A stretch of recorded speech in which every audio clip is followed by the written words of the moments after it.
दोस्तों, चीन की दीवार दुनिया की सबसे मशहूर इमारतों में से एक है। यह दीवार न केवल अपनी लंबाई के लिए प्रसिद्ध है, बल्कि इसके निर्माण की कहानी भी उतनी ही रोमांचक है। 13,000 मील से भी ज्यादा लंबी ये दीवार पहाड़ों, रेगिस्तानों और घास के मैदानों से होती हुई जाती है। यह दीवार इतनी विशाल है कि इसे अंतरिक्ष से भी देखा जा सकता है। सोचो, ये तो लंदन से न्यूयॉर्क जाना और वापस आना और फिर वापस न्यूयॉर्क जाने जैसा है। यह दूरी इतनी बड़ी है कि इसे समझना भी मुश्किल है। पर इतनी बड़ी दीवार आखिर बनाई ही क्यों गई? यह सवाल हमें चीन के प्राचीन इतिहास की ओर ले जाता है। इसका जवाब छुपा है चीन के इतिहास में। प्राचीन समय में चीन के लोग विभिन्न गुटों और आक्रमणकारियों से अपनी रक्षा के लिए संघर्ष कर रहे थे। सदियों तक कई सारे गुटों ने प्राचीन चीनी लोगों को डराया। इन आक्रमणों से बचने के लिए चीनी लोगों ने एक मजबूत रक्षा प्रणाली की आवश्यकता महसूस की। खुद को बचाने के लिए उन्होंने दीवारें बनानी शुरू कर दी। ये दीवारें समय के साथ और भी मजबूत और लंबी होती गईं। आगे चलकर यही दीवारें वुदबकी और सटेट के द ग्रेट वॉल बनी, जिसे आज हम जानते हैं। यह दीवार विभिन्न राजवंशों के योगदान से बनी है। द ग्रेट वॉल एक ही बार में नहीं बनी थी। इसे बनाने में हजारों साल लगे और कई सारे राजवंशों ने अपनी मेहनत लगाई। इसे बनाने में हजारों साल लगे और कई सारे राजवंशों ने अपनी मेहनत लगाई। हर राजवंश ने अपनी तकनीक और संसाधनों का उपयोग करके दीवार को और भी मजबूत और प्रभावी बनाया। यह इंसानों की चतुराई, लगन और सुरक्षा की चाहत का प्रतीक है। यह दीवार न केवल एक रक्षा प्रणाली थी, बल्कि यह चीन की सांस्कृतिक और ऐतिहासिक धरोहर का भी प्रतीक है। आगे आने वाले भागों में हम समय में पीछे जाकर इंजीनियरिंग के इस अद्भुत कारनामे के इतिहास को जानेंगे। हम देखेंगे कि कैसे विभिन्न राजवंशों ने इस दीवार को बनाया और इसे समय के साथ और भी मजबूत किया। चीन के एक देश बनने से पहले ये कई छोटे छोटे राज्यों में बंटा हुआ था। इन राज्यों की अपनी अपनी संस्कृतियां, परंपराएं और शासक थे। हर राज्य अपनी पहचान और स्वतंत्रता को बनाए रखने के लिए संघर्ष करता था। ये राज्य अक्सर एक दूसरे से लड़ते रहते थे। युद्ध और संघर्ष इन राज्यों के बीच आम बात थी। हर राज्य अपनी सीमाओं का विस्तार करने और संसाधनों पर नियंत्रण पाने के लिए युद्ध करता था। कि अपने पड़ोसियों से बचाने के लिए इन राज्यों ने अपनी सीमाओं पर दीवारें बनानी शुरू कर दी। ये दीवारें न केवल सुरक्षा के लिए थीं, बल्कि अपनी सीमाओं को स्पष्ट करने के लिए भी बनाई गई थीं। ये शुरुआती दीवारें उस द ग्रेट वॉल से काफी अलग थी, जिसे आज हम जानते हैं। ये दीवारें साधारण और छोटी थीं, लेकिन उस समय के लिए बहुत महत्वपूर्ण थीं। ये अक्सर सिर्फ मिट्टी और पत्थरों से बनाई जाती थी। इन दीवारों का निर्माण बहुत ही साधारण उपकरणों और तकनीकों से किया जाता था। सादी होने के बावजूद इन शुरुआती दीवारों ने चीनी इतिहास को आकार देने में बहुत अहम भूमिका निभाई। इन दीवारों ने न केवल सुरक्षा प्रदान की, बल्कि राज्यों के बीच की सीमाओं को भी निर्धारित किया। इन्होंने इन शुरुआती राज्यों की सीमाओं को तय करने में मदद की। इन दीवारों ने राज्यों को एक पहचान दी और उनके क्षेत्र को सुरक्षित रखा। साथ ही ये हमलावरों से बचाव के लिए एक महत्वपूर्ण सुरक्षा कवच भी थी।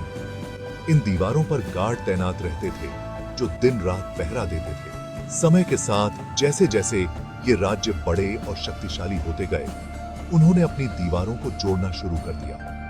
ये दीवारें धीरे धीरे लंबी और मजबूत होती गईं। इसी धीमी प्रक्रिया ने आगे चलकर द ग्रेट वॉल के निर्माण की नींव रखी। द ग्रेट वॉल का निर्माण कई सदियों तक चला और यह चीन की सबसे महत्वपूर्ण संरचनाओं में से एक बन गई। यह दीवार न केवल सुरक्षा का प्रतीक है, बल्कि चीनी सभ्यता की दृढ़ता और संकल्प का भी प्रतीक है। 221 बीसी में मैंने पहली बार चीन को एक किया। मैंने दूसरे युद्धरत राज्यों को जीत लिया और क्विन राजवंश की स्थापना की। मेरा मानना है कि चीन को एक मजबूत एकीकृत रक्षा व्यवस्था की जरूरत है। मैं अपने इस नए साम्राज्य की पूरी उत्तरी सीमा पर एक विशाल दीवार के निर्माण का आदेश देता हूँ।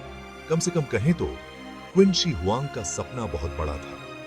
उन्हें एक ऐसी भव्य और विशाल दीवार चाहिए थी जो किसी भी दुश्मन को हमला करने के बारे में सोचने से भी रोक दे। उनकी इसी महत्वाकांक्षा ने मानव इतिहास की सबसे उल्लेखनीय निर्माण परियोजनाओं में से एक की शुरुआत की। भाग 4 खून पसीना और पत्थर। एक अजूबे का निर्माण। द ग्रेट वॉल का निर्माण एक बहुत बड़ा काम था।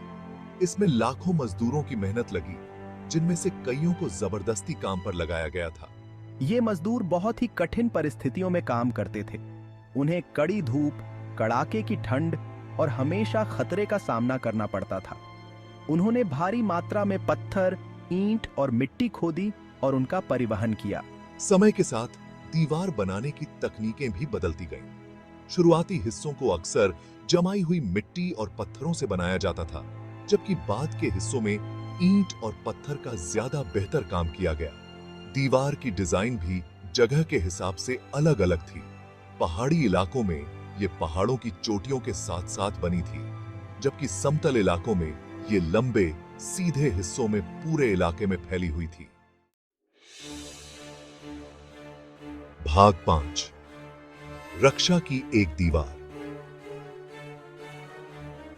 चीन के दिल की रक्षा।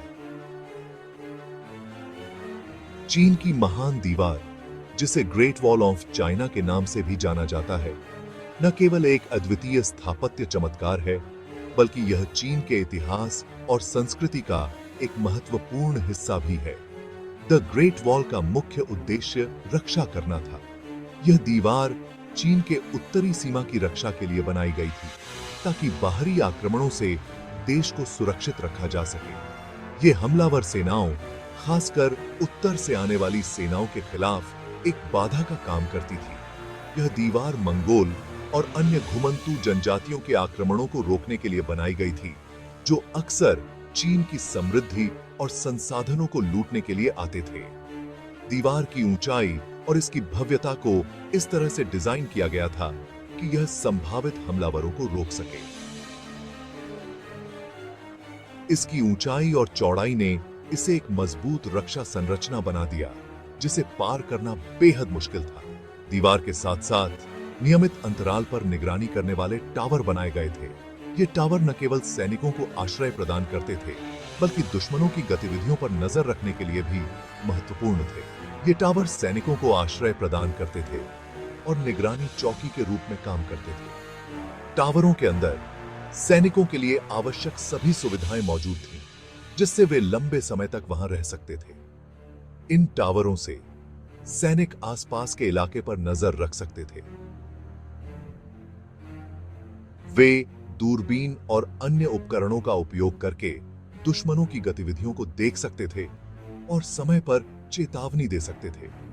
अगर उन्हें कोई दुश्मन आता हुआ दिखाई देता था, तो वे दूसरे टावरों और आसपास के सैन्य ठिकानों को संकेत भेजते थे, ताकि तुरंत कार्रवाई की जा सके। संकेत भेजने के लिए धुआं, आग और झंडों का उपयोग किया जाता था, जो दूर-दूर तक दिखाई देते थे। द ग्रेट वॉल कभी भी पूरी तरह से अभेद्य नहीं थी, लेकिन इसने हमलावरों को धीमा जरूर कर दिया और चीनी सेनाओं को तैयार होने का समय मिल गया। यह दीवार एक मनोवैज्ञानिक बाधा भी थी, जिसने दुश्मनों के मन में डर पैदा किया और उन्हें सोचने पर मजबूर कर दिया कि क्या वे वास्तव में इस विशाल संरचना को पार कर सकते हैं। इस प्रकार ग्रेट वॉल ने न केवल भौतिक रूप से, बल्कि मानसिक रूप से भी चीन की रक्षा की। भाग 6 ईंटों और गारे से बढ़कर दीवार का सांस्कृतिक प्रभाव। द ग्रेट वॉल सिर्फ एक दीवार से बढ़कर थी। इसका चीनी संस्कृति और व्यापार पर भी गहरा प्रभाव पड़ा। दीवार के निर्माण ने सड़कों और बुनियादी ढांचे के विकास में मदद की, जिससे व्यापार और संचार को बढ़ावा मिला। सिल्क रोड, जो चीन को पश्चिम से जोड़ने वाले व्यापार मार्गों का एक नेटवर्क था, अपनी लंबाई के एक बड़े हिस्से तक द ग्रेट वॉल के समानांतर चलता था। दीवार चीन की ताकत, एकता और कौशल का प्रतीक भी बन गई। इसने राष्ट्रीय गौरव की भावना पैदा की और अनगिनत कलाकृतियों, साहित्य और कविताओं को प्रेरित किया। दी ग्रेट वॉल का सांस्कृतिक महत्व सदियों से चला आ रहा है और आज भी दुनिया भर के लोगों को अपनी ओर आकर्षित करता है।